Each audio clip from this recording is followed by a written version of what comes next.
And in the scale of 1 to 10, Mr. Buenaventura, if we will be assessing your loyalty and dedication to the former president, paano nyo ho ba gradean yung level ng loyalty at dedikasyon nyo sa former president? 10. 1 being the lowest and 10 being the highest. 10.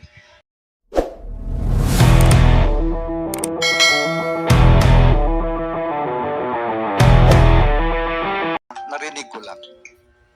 So, kung nagsabi ang presidente, narinig ko sa kanya. Before I end my interpellation, Mr. Chair, may I request the Secretariat to please flash the two pictures of the President with Mr. Buenaventura.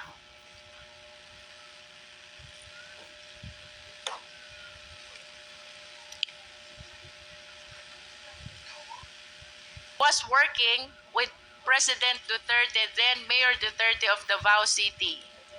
I wish to submit, Mr. Chair, that he is aware of all the activities then of Mayor Duterte.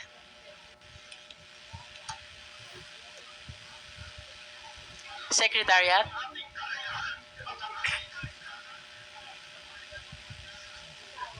Ibabalik ko po yung inyong nakaraan, and if you will be given the choice, sino pong gusto nyong maging principal nyo ulit? Si Mayor Duterte po ba ulit? Yes, Your Honor. That's how you admire, idolize, respect, and care for the former president. Tama po ba? Yes, Your Honor. And in the scale of 1 to 10, Mr. Buenaventura, if we will be assessing your loyalty and dedication to the former president, paano nyo ho ba gradean yung level ng loyalty at dedikasyon nyo sa former president? 10. 1 being the lowest and 10 being the highest. 10. And with a grade of 10, you will not say anything that will harm the president, yes or no? Sorry, ma'am. And with a grade of 10, ibig sabihin, yun po ang pinakamataas na loyalty at dedication na ibinibigay nyo sa president. You will not say anything that will harm the president. Yes. Yes, Your Honor. Yes. To the extent that you will make misrepresentation to save the president, yes or no? Sorry po. But what do you mean, Your Honor? To the extent that you will be making misrepresentation to save the former president. Tama po ba yun? Yes or no? Yes, Your Honor. With that, Mr. Chair, then I wish to believe that the representations that he is giving Mr. to us Chairman, right now, Can you kindly not translate that entirely to Tagalog? Para Mr. Buenaventura, kanina po tinanong ko kayo Sorry, Your Honor. kung atin pong gragraduhan ang inyong loyalty at dedication sa inyong naging principal for a period of 20 years. 1 is the lowest, and 10 is the highest. 10 po. Ganun po kataas ang loyalty at dedikasyon nyo sa dating presidente. Tama po ba? Yes, Your Honor. At dahil sa napakataas ng inyong loyalty at dedikasyon sa kanya, hindi po kayo magsasabi ng kahit na anong ikakapahamak niya. Tama po ba o mali? Tama po. At kung kailangan nyo pong magsinungaling, magsisinungaling kayo, mailigtas nyo lamang siya. Hindi po. Tama po o mali? Hindi po. Because you are loyal and dedicated to the former president. Wala At na po. kung kailangan nyo pong magsinungaling to save the former president, gagawin nyo rin pong magsinungaling. Tama po o mali? Tama. Because you graded your loyalty and dedication by 10. At kung kailangan nyo pong ialay ang buhay nyo, mailigtas lamang ang dating Pangulo, gagawin nyo din po ba yon? Yes, Your Honor. See? Kung kaya nyo pong ialay ang buhay nyo, mailigtas ang dating Pangulo. The more reason na kaya nyong magsinungaling, mailigtas lang ang dating Pangulo. Can we please flash the pictures?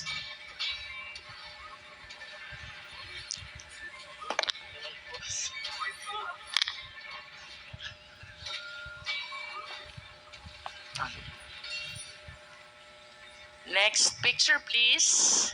The two old pictures. There. Maaari niyo po bang ituro sa amin dyan? Sino po ba kayo dyan? Yung tindig po, nakaputi. Yun pong nakatayong nakaputi. Yes, Your Honor. Sino po yung may bilog dun sa gitna? Si dati presidente po. At sino naman po yung mga kasama ninyo sa picture? Taga-media po. Taga-media. Saan po ba kuha itong letratong ito? Sa kwan po, sa Turil, yung masalang Eden Bayabas po, hindi pa yon, wala pa yung, Mga anong taon po ba kuha itong letratong ito? hindi ko na maalala. Hindi ko na maalala, Your Honor. Approximate year lang po. Perhaps you can base it on the looks of the former president. Batang-bata pa po siya dito. If you started in 1988, Early 90s, Your Honor. early 90s, so mayor na po si President Duterte during that time. Yes, Your Honor. As early as then, gano'n na po kayo ka-close dito sa ating dating Pangulo, no? Kasi kahit mga media ang kasama, kayo pa rin ang kasama niya. Tama po ba? Ako kasi ang security driver, Your Is Honor. Turil outside Davao City? Within Davao City, Within Your Honor. Davao City. Can we Sir. flash the next picture, please? Sino po kayo dito, Mr. Buenaventura? Wala po ako dyan, ma'am. Wala po kayo. Sino po yung may bilog na naka-shades? Hindi po ako yan, ma'am. Sino nga po? Yung may bilog na naka-shades, if you can identify him. Nakikilala niyo po ba siya? Hindi po, hindi po. I think nakikilala ko po siya. He's the former president, tama po ba? Ay, yung isa, ma'am. Yung dalawa kasi nakabilog, ma'am. Yung isa, ma'am, hindi ko kilala. Itong isa, ma'am, kilala ko. He's the former president. At ito pong nasa bandang kaliwa, sino po ba yon? Hindi ko kilala yan, ma'am. Hindi niyo po nakikilala. Yun pong nasa likod. Ah, hindi po. Hindi niyo rin po kilala. But at least the first picture, Mr. Chair, shows that as early as 1990s, Mr. Buenaventura is already with the President and having spent 10 years of his police career with the President during the time as mayor of Davao City, I wish to believe that he has given so much loyalty and dedication to the President as proven by his recent answers. Ang sabi po niya, kung kailangan niyang ialay ang buhay niya to save the President, gagawin niya. At kung kailangan niyang magsinungaling to save the President, magsisinungaling siya. I submit, Mr. Chair. Thank you, Congresswoman Jinky Luistro. The next to interpolate is Congressman Raul Manuel. So if he's not here, we move on to the next interpolator. Congressman Johnny Pimentel. You have 10 minutes. Mr. Chair, my interpolation will be focusing on the Halili assassination. So if there are some of my colleagues that would like to interpolate Mr. Buenaventura, I'll be giving my time so that there will be continuity of the interpolations, Mr. Chair. Okay, thank you, Congressman Pimentel. So we move on to the next interpolator. Congresswoman Mika Sonsing. You have 10 minutes. After this, if the video of Senator De Lima is ready, we can show it after Congresswoman Mika Sonsing. Thank you very much, Mr. Chair. Mr. Chair, my questions are also directed to Mr. Sonny Buenaventura.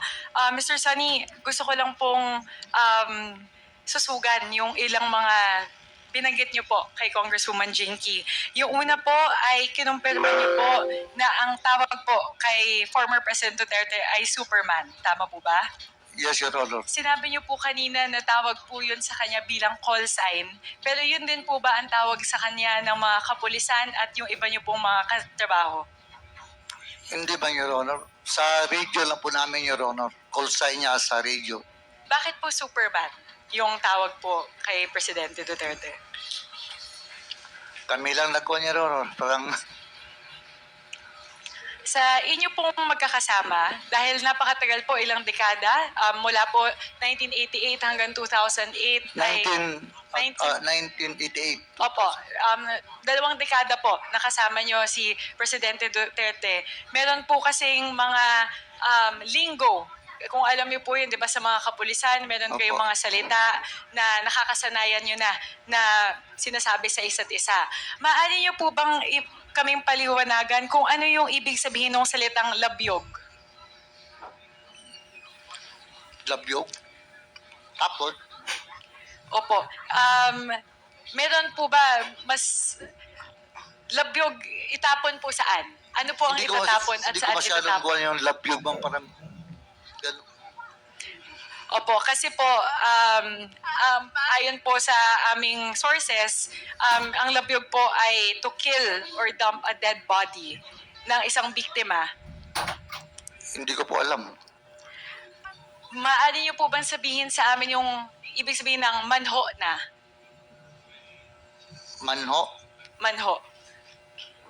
Manho po? Mali po ba yung pronunciation ko? Manho na. Hindi ko alam yung Your Honor.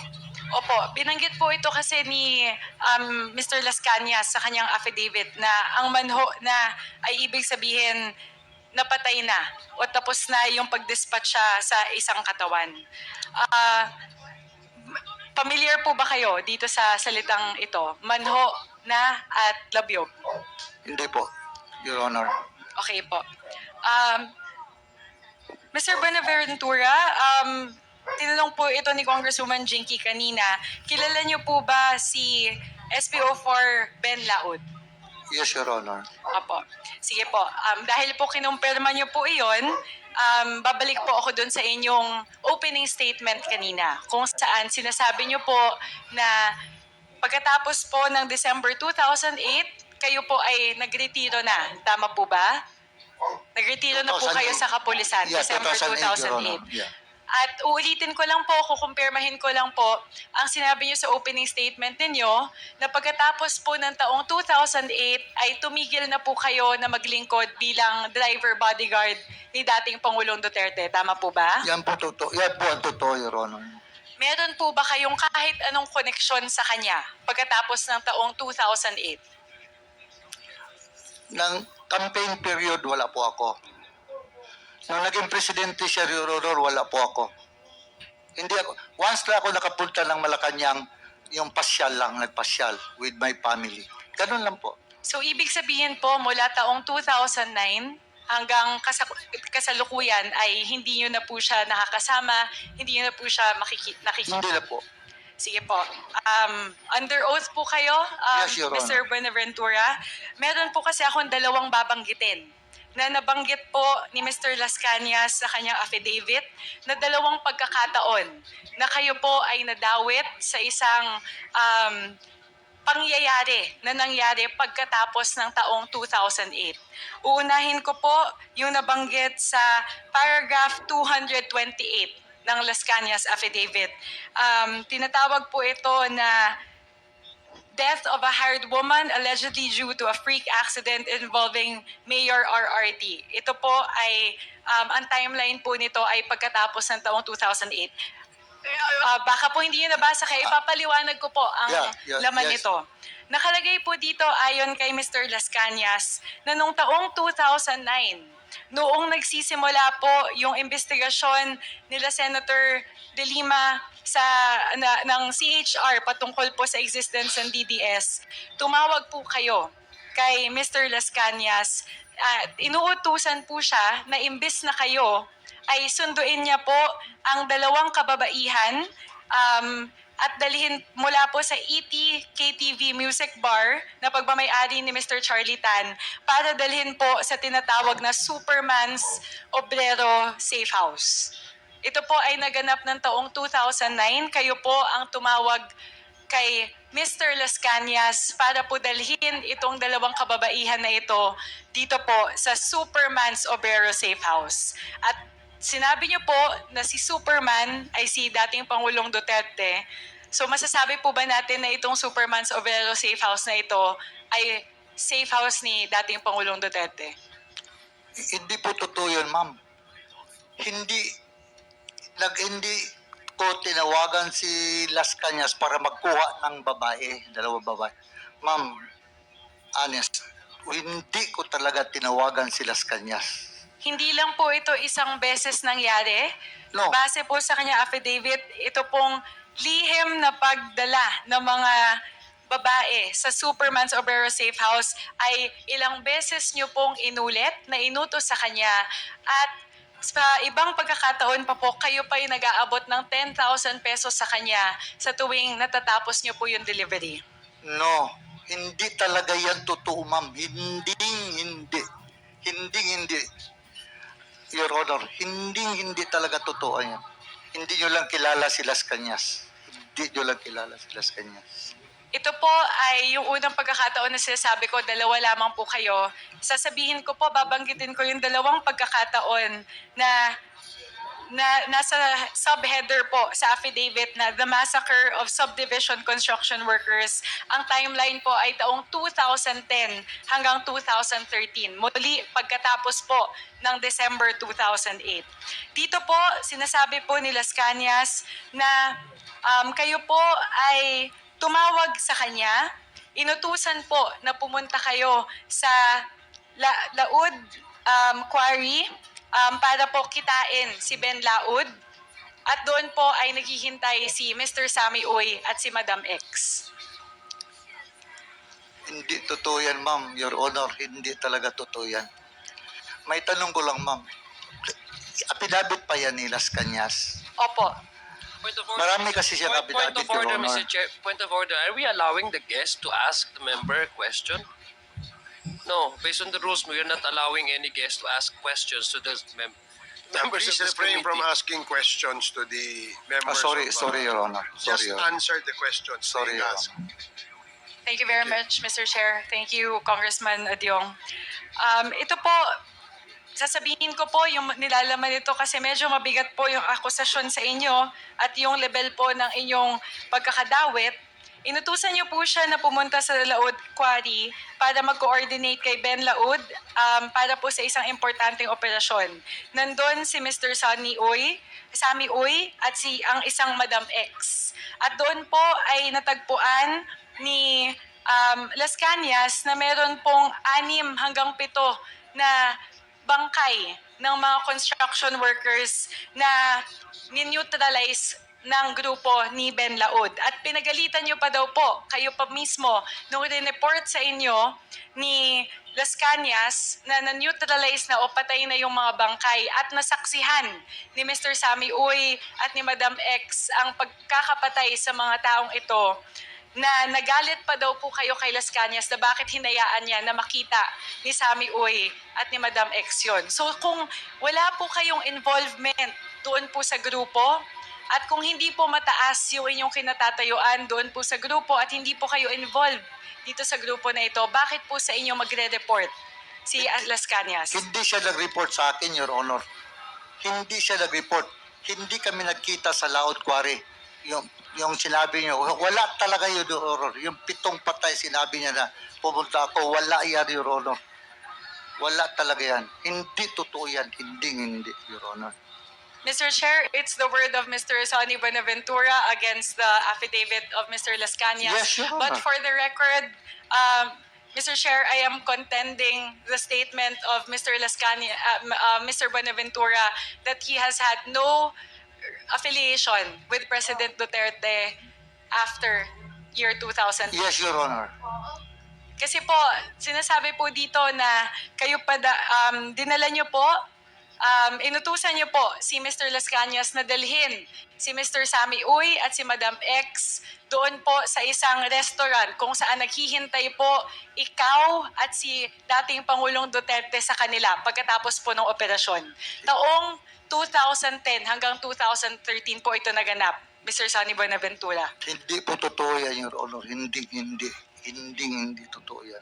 Mr. Chair, babalikan ko lang po yung sinabi ni Congresswoman Jinky na handa po si Mr. Sonny Buenaventura na tumindig para protektahan ni si dating Presidente Duterte. Pero for the record, Mr. Chair, I don't believe that Mr. Sonny Buenaventura is no longer affiliated or connected to former President Duterte after December 2008. Mr. Chair, may I proceed to the next set of questions?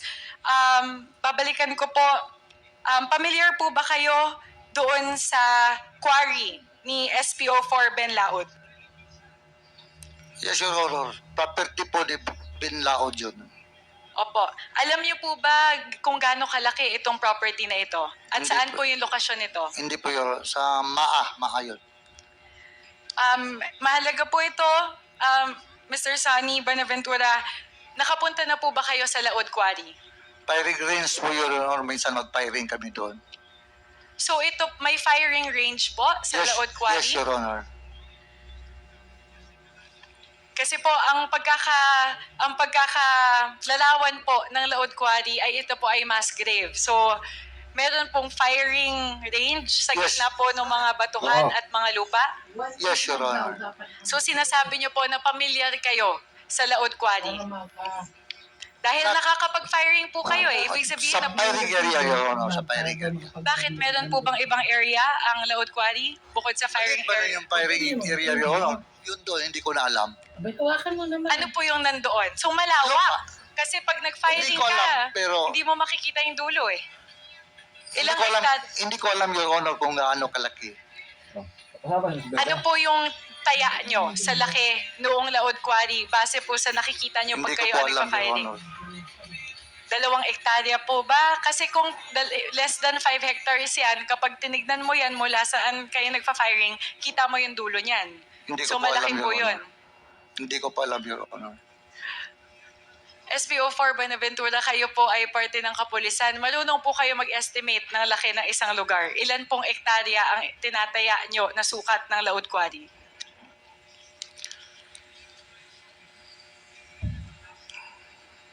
Ilang Hindi ko- hektarya po? Hindi ko kasi pagdating lang po namin yun, doon lang kasi kami mag-stay sa firing range. Hindi ko gitingnan yung anong lawak ng area. Basta pagdating namin doon, part firing. Yun lang po. Higit po sa 10 Kasi hektarya? parang kuwan kasi yun, parang hili ba? Hili, maraming yung mga tanim na kahoy, ganun. So may mga parte po na mahirap makita sa maraming pwedeng pagtaguan, maraming pwedeng paghukayan. Ganun po ba ang inyong pagkakalarawan sa Laod Quarry? Hindi po. Kasabi niyo lang po, maraming taguan, maraming hili Hili siya. lang po. Hindi ako nagsabi na taguan, Your Honor. Wala po sinabing taguan. Ang sinasabi Wala pa po po, sinabing na may hukayan. kakawayan, kung kakawayan siya, di ba? Kahoy lang po, kahoy. O, kakawayan. Tama ba Tagalog ko? Kakawayan ay kagubatan po, di ba? O, kakawayan siya. Kawayan. Kahoyan yun, kahoyan. Kawayanan. Tapos hilly siya. So, ibig sabihin po, pwedeng bungkalin kasi marami pong hills. At marami pong pwedeng taguan dahil maraming kawayan. Kalin, Your Honor, dahil quarry po yun, Your Honor, quarry, kinakuha yung lupa. So, masasabi niyo po ba na posible na totoo yung mga sinasabi na yun ay mass grave site? Dahil maraming pwedeng bungkalin, maraming pwedeng hukayin. No, hindi ko po alam yun. Yung site, anong site yun, or hindi ko po alam. Mr. Chair, for the record, Mr. Bonaventura has been to Laod Quarry, is familiar with the size and the landscape of Laod Quarry. Firing range, Your Honor, firing range. So, pero sinabi niyo na po kanina na quarry siya, Your Honor. Yes, Your Honor. Kaya Ang nga, pinupuntahan Laod namin Quarry doon, Your Honor, is the firing range. Opo, pero ang sinasabi ko, nakapunta na kayo sa Laod Yes, Your Honor, sa Quarry. firing range. Pero nakapunta pa rin kayo sa Laod Quarry dahil nasa Nandun quarry, yung firing nasa range sa loob ng quarry. quarry yung firing range. Mr. Chair, medyo hindi na kailangan pagdebatihan tong punto na to.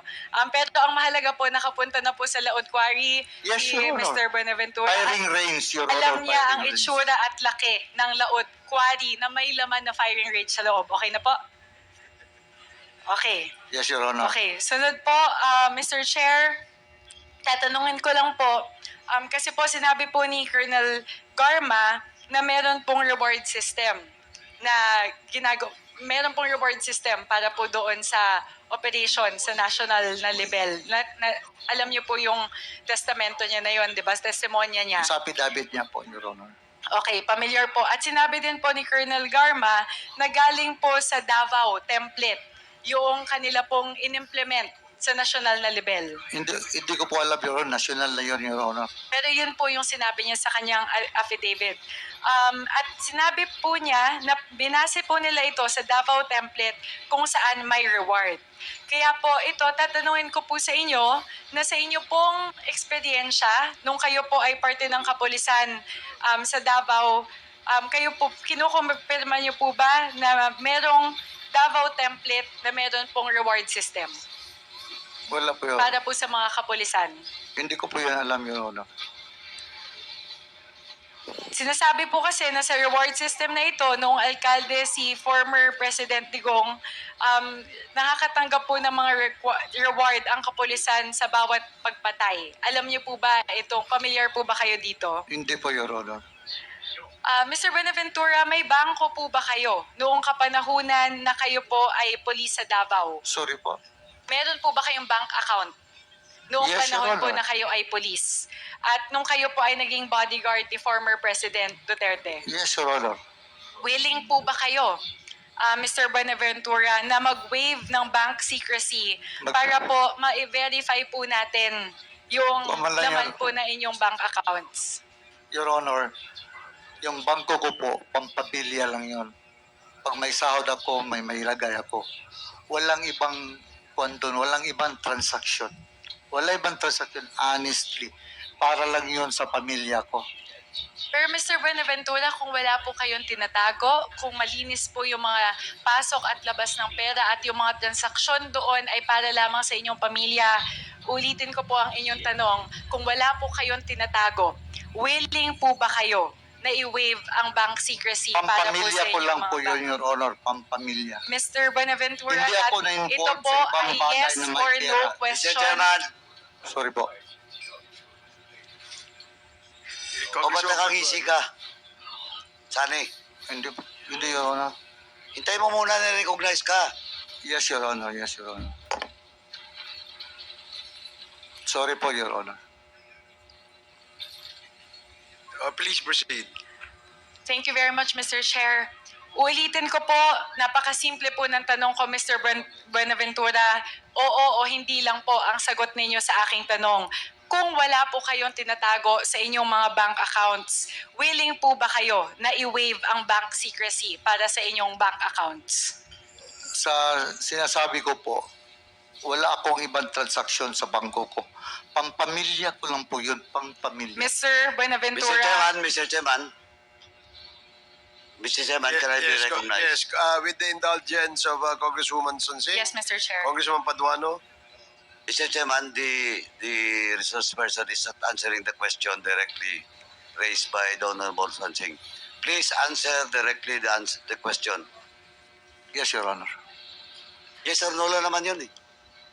Are you willing to waive? No, Your Honor. O yun.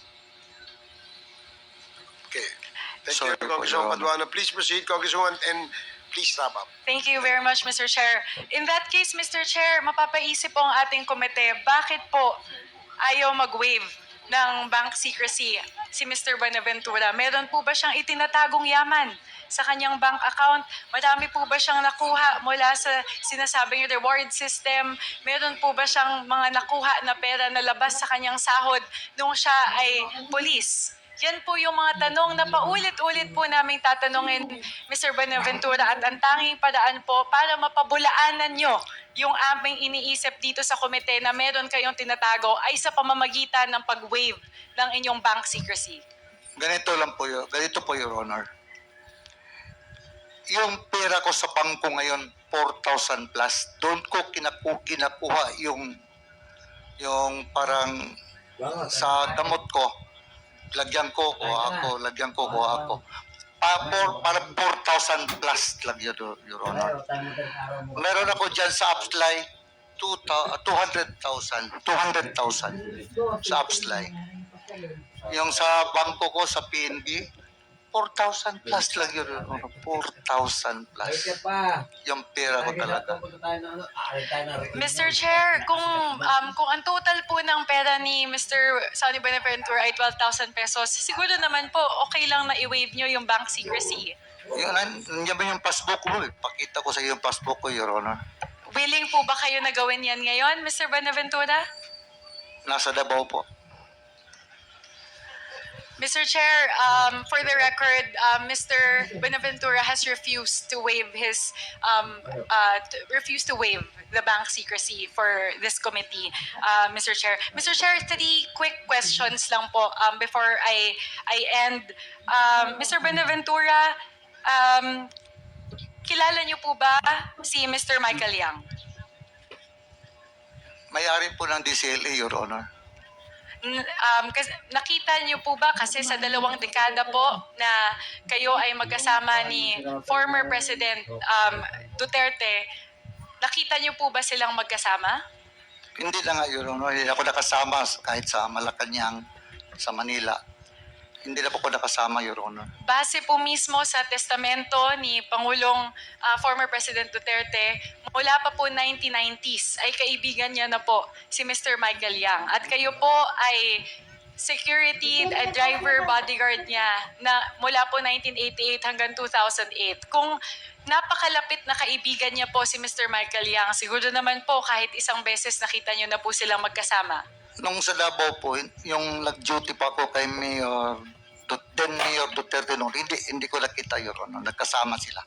Sa loob po ng 2 dekada, hindi niyo po nakitang kasama ni Pangulong Duterte yung isa sa kanyang pinakamatalik na kaibigan? Yes, Your Honor.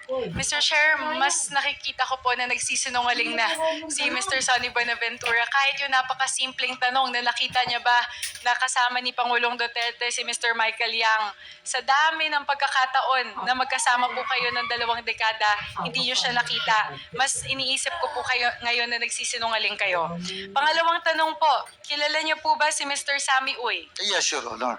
Sa anong paraan po kayo magkakilala? Kaibigan siya masyado patalik na kaibigan ni Mayor Duterte. Kayo po, meron po ba kayong personal na relasyon ni Mr. Sammy Uy? Wala po, Your Honor. Wala pong pagkakataon na kayo po ay nagkausap, nagkasama ng kayo lamang. Wala, Your Honor. Minsan kung magpunta sa akin, Mayor, usap lang kami, Your Honor. Pero yung nagsama kami kahit sa wala, Your Honor. Kasi po, tulad po ng binasa ko kanina, yung isa po sa mga insidente that sinasabing massacre of the massacre of subdivision construction workers, ilang beses po sa affidavit ni Mr. Las Cañas na nagdikit po yung pangalan ninyo at ni Mr. Sabi o sa iba't ibang mga pagkakataon. Your Honor, sinabi ko, hindi talaga yung totoo na tinawagan ko siya para magpunta sa Laot Quarry. Hindi totoo yan, Your Honor. Okay.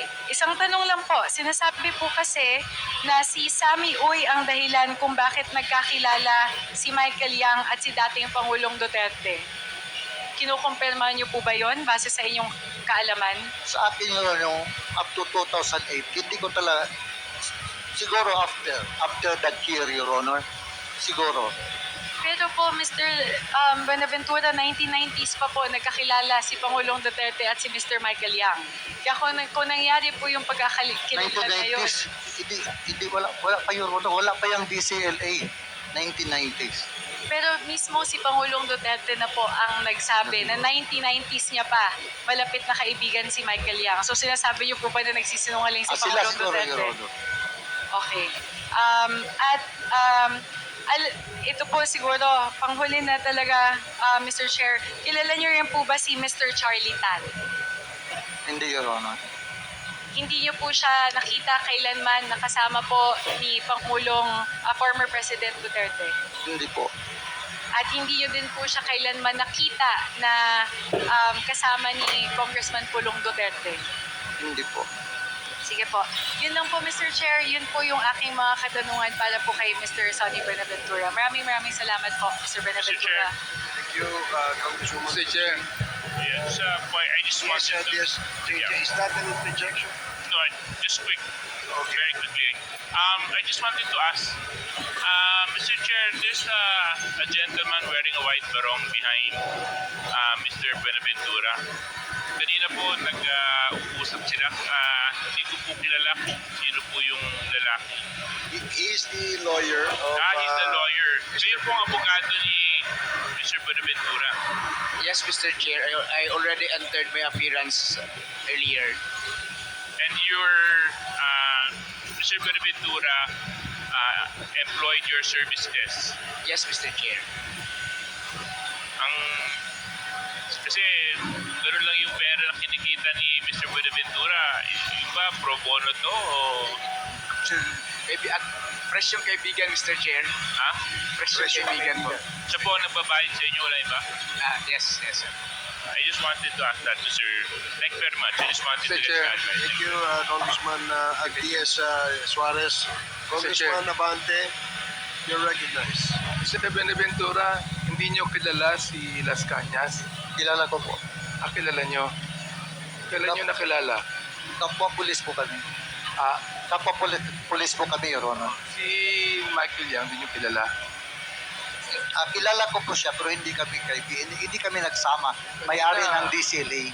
Kanina sinabi nyo, hindi nyo kilala eh. Sinabi ko po DCLA, may-ari ng DCLA. So, nakilala nyo? Kilala ko po siya may-ari ng DCLA, Your Honor. Okay. Saan kayo nag-meet? Saan nyo na-meet si Mr. Michael Yang? Hindi kami nag-meet, Your Honor. Anong ibig sabihin nag-meet? Saan kayo? Saan mo siya nakita? Yun. Hindi ko malakit. Narinig ko lang ang may-ari ng DCLA is Michael Yang. Narinig mo. Ang kaibigan ni lately, kaibigan na ni Teka, nakakalito eh. Akala ko pa kilala mo si Michael Yang. may-ari po ng DCLA. May-ari ng... DCLA po. Sinong nagsabi sa'yo? Kung yan, mall po ng Davao City, Your Honor. Pexman? Sorry po? Pexman? Mall. Alam ko naman. Marami kasi yung mall. May Gaisano Mall, Gaisano. Alam ko naman magsisinungaling ka eh. Kaya sabi ko, mamatay man yung pusa nyo. Hindi naman totoo po, Your Honor. Kaya nga eh, nagkakabiroan na tayo dito. Eh, di ba? Yung boss mo eh, mahilig magbiro. Yes, sir. Oo. Ayan. Ito, tanongin kita. May tiwala ba sa'yo ang boss mo? May tiwala ba sa'yo? Iwan ko, Your Honor, sa pagkakilala niya sa akin. Hindi. Tinatanong kita, ikaw mismo, naniniwala ka bang may tiwala sa'yo ang former president? Hindi ko masabi kung anong kuha niya, Your Honor. Dahil ganito kasi, Your Honor. Mayor siya, naging presidente. Hindi kasi ako And ang tanong ko, hindi mo ako sinasagot eh. Ang tanong ko, naniniwala ka bang may tiwala sa iyo ang former president? Hindi ko masabi kasi, Your Honor, yung Okay, kung kuha niya. hindi ka naniniwalang may tiwala sa iyo, dispensable ka. Tama ba ako? Mali. Kung hindi ka naniniwala na may tiwala sa iyo ang former president, dispensable ka. Pwede kang tirahin. Pwede kang tanggalin. Tama ako? Mali. Kaya nga, hindi na po. Yun. Ibig sabihin, nagsasabi ka ng totoo ngayon, hindi mo alam kung may tiwala sa iyo ang dating Pangulo sapagkat alam mo na kapag inayawan ka na, tapos ka. Correct. Yes, Your Honor. Yun. Yun ang sinasabi ko. Hindi na ako magpe-pex man. Nagsasabi ka ng totoo ngayon. Di ba? May tiwala ka ba sa dating Pangulo? May tiwala ka sa kanya? Yes, Your Honor. Oo, ang tiwala mo. Yes, Your Honor. From 1 to 10, gano'ng kalaki ang tiwala mo? 10 po, Your Honor. 10. Pero ikaw, hindi ka naniniwalang may tiwala siya sa'yo. Hindi ko kasi alam kung nasa mind niya, Ibig Your Honor. sabihin, ganito yan. Hindi ka naniniwalang may tiwala ka sa Pangulo sapagkat alam mo na ang iyong boss ay may ginagawang hindi maganda. Yun ang ibig sabihin nun. Tama ako, mali? Yes, Your Honor. Yun. Yun lang po, Mr. Thank you, Congressman Abante. Now, can we show the video first of, because we only have 2 more interpellators. Before the last 2 interpellators, can we show the video that was not shown earlier because we had technical problems? Secretariat, okay na ba yung ating video? I was told it's already okay. The audio is okay. Okay, sige. Please play the video. Good day to everyone. I am Arturo Barricade Las Cañas, a retired policeman of the Davao City Police Office, Philippines.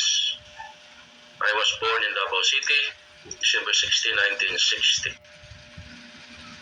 I am making this video recording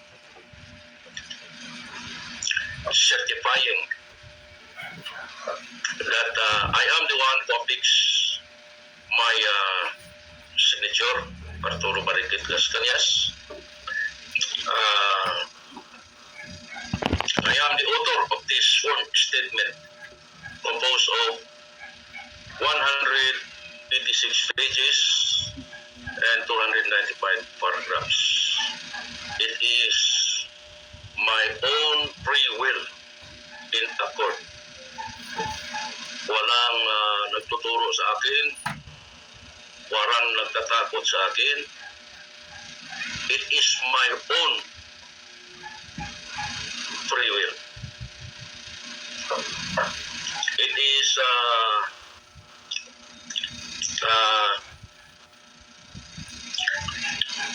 this sworn statement is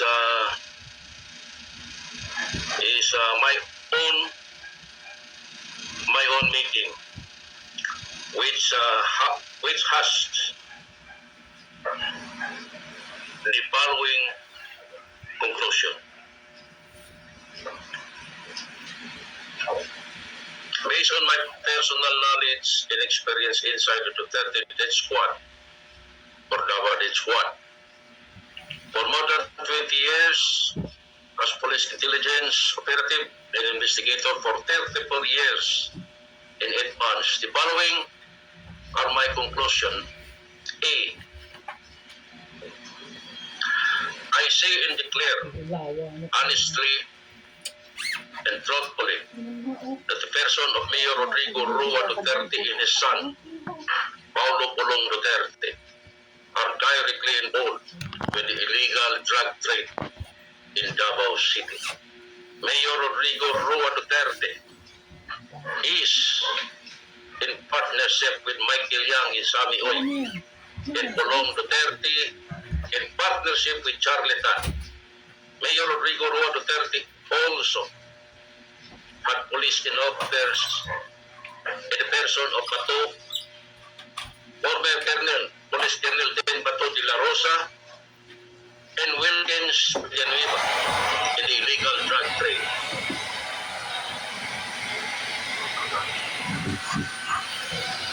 One, Mr. Michael Yang is a Chinese national with business in Davao City, the DCLA,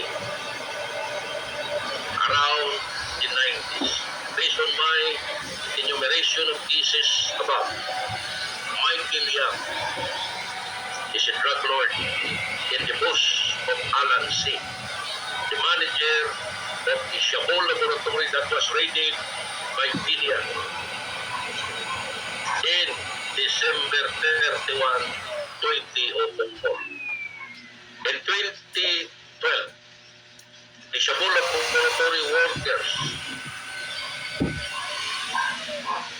inside the Green Heights subdivision were also monitored to be reported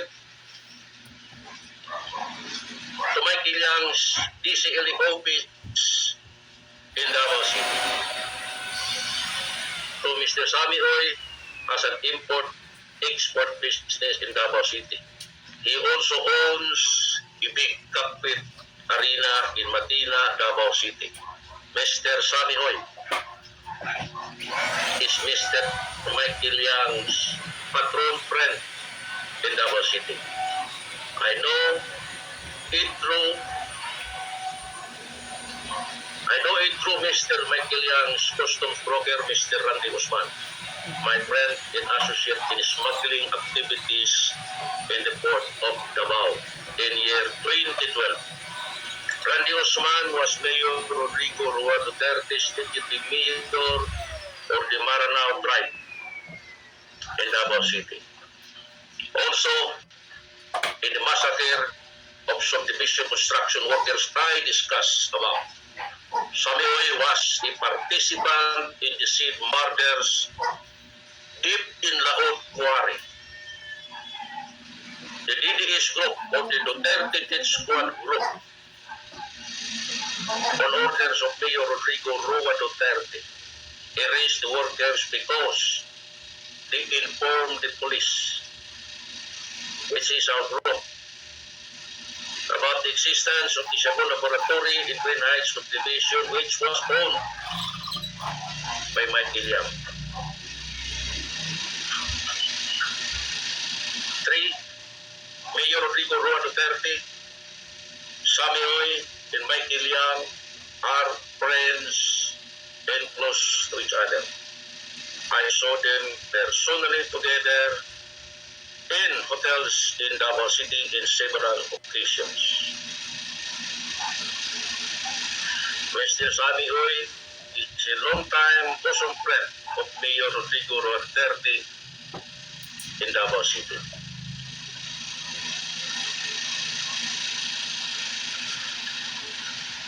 It is the public knowledge and my personal knowledge as well. Number 4, Mr. Charlie Tan is a Chinese national doing karaoke bar business, which is the ETB bar in Davao City. That's around the last quarter of the 90s. She is very close to both father and son, Mayor Rodrigo Rua Duterte and Paulo Pulong Duterte. I met him twice personally in his ETB bar with Pulong Duterte twice and once at Mayor Rodrigo Rua Duterte's residence in Central Park Subdivision, Davao City. As mentioned above, Charlie Tan, in partnership with Pulong Duterte, imported shabu from the port of Davao, using Randy Usman as broker and Mr. Mark Schwiko. Based on my personal knowledge, Charlie Tan and Michael Yam are also best of friends. Letter B, based on my personal knowledge, Pulong Duterte is also involved in rice smuggling in partnership with Davidson Bangayan, alias David Tan. He is a smuggling financier of rice and sugar in the port of Davao, year 2011 to 2014. I have no personal knowledge after 2014.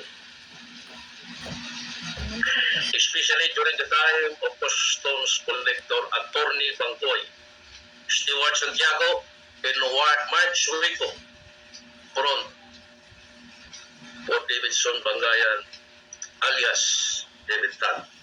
Letter C, to my knowledge, Mayor Rodrigo Rua Duterte and deceased former Osamis City Mayor Aldong Paruino are friends, which blossomed into an unholy alliance, as stated above. This led to the abduction, killing, and beheadings of 2 innocent persons. Both men had common evil deeds in life. Both killed people, both possessed guns, guns, and all.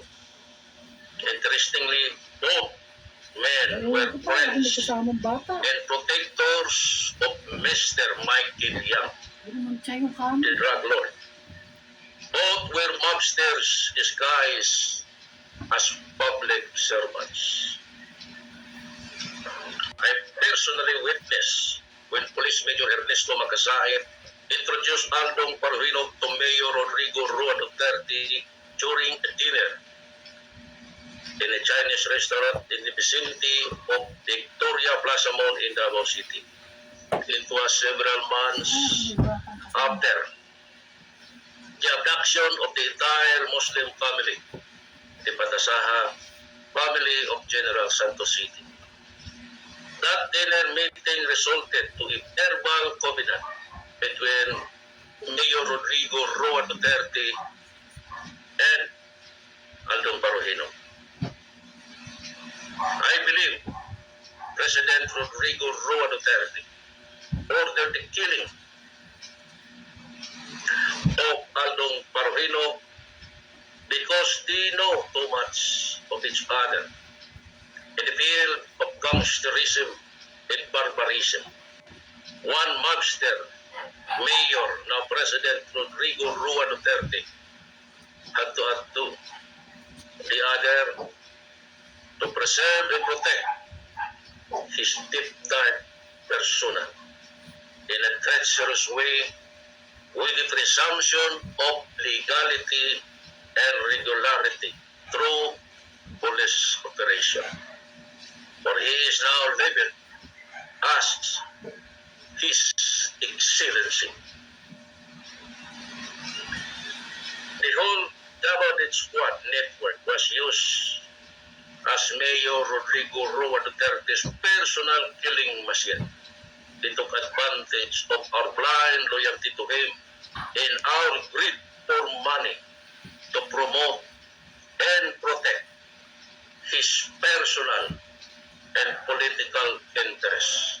All of our targets were killed based solely on the intel information and orders given by Mayor Rodrigo Roa Duterte himself, or through his evil lieutenants like Sonny Buenaventura and Mr. Christopher Bongo. Back then now, none of the Double Squad members attempted or even dared to validate these intel reports, and we just killed them simply because we believe in and blindly follow Mayor Rodrigo Roa Duterte. Looking back, then Mayor Rodrigo Roa Duterte's kill and terror policy in the campaign against criminality and illegal drugs were purely deceiving and misleading, just to spread his engineered evil, protect his hidden interests, and not cover up his crimes. For my participation in all these heinous crimes, I would like to sincerely apologize to the Filipino nation and to my family. I am sorry that I have been blind, sinful, hurtful, and greedy. I also apologize for I have been disloyal to my profession as a policeman whose sworn duty is to serve and protect the Filipino people. I, along with my fellow members of the Duterte Death Squad or Double Death Squad, have allowed ourselves to be turned into monsters by our evil master, Mayor Rodrigo Roa Duterte. I know that this apology and this complete revelation of the evil deeds and crimes of Mayor Rodrigo Roa Duterte are not enough to ease the pain of the families of the victims we have killed. It is also not enough to redeem my lost soul. But this is the least I could do. To try to make up for the monstrosity that I have done. More importantly, I am hoping that this will be an important step in finally stopping this evil, this monster, Rodrigo Roa Duterte. his terror, death, and destruction that Rodrigo Rua Duterte had imposed on our country and our people. May the all-merciful God, through His Son Jesus Christ, forgive me for all the evil deeds I have done. I am executing this affidavit to attest